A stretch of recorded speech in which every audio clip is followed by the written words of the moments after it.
Morning, a number of labor leaders are there sharing their views with the president. Mr. Trump, you're looking at. Business leaders will be there this afternoon. Some high-profile CEOs among them have their chance to talk to the president about immigration reform. But here with us now, Lou Dobbs, host of Lou Dobbs Tonight.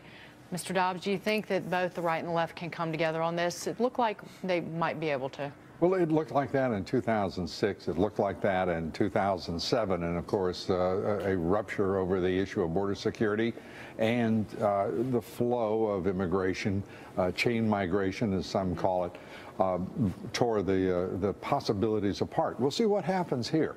The fundamental choice for this president and for the Democrats in this position and the Republican Party will be whether or not they do, as they did in 2006 and 2007, decide to game the American people.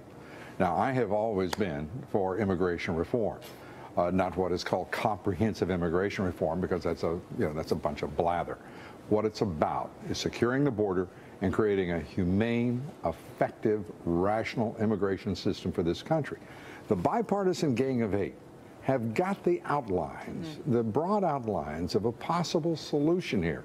I'm excited to see Senator Marco Rubio sign off on that approach. I am excited to see them talk about, without question, border security first, and then get to this resolution. What's your views specifically as we look at the issue of border security, and what are your views specifically on the what I think a lot of the CEOs will be pushing and have pushed for years is the economic benefits of allowing more quote-unquote high-skilled immigrants into this country? Yeah, I think what we have, first of all, Marco Rubio and a number of others have introduced legislation that through H-1B visas will bring in higher skill. That at least is the intent. They need to go much farther, in my opinion.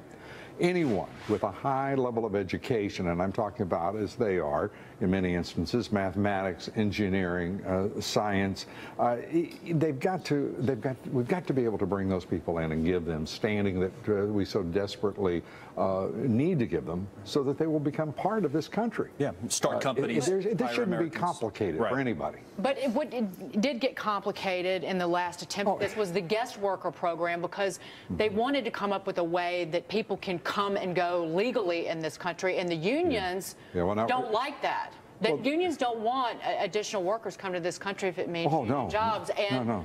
Actually, that's actually one of the big problems is the AFL-CIO signed on board against their own membership. They have been supporting illegal immigration and amnesty, quote unquote, at any price, instead of a rational sort of understanding of what the skills are that we need, the level of education.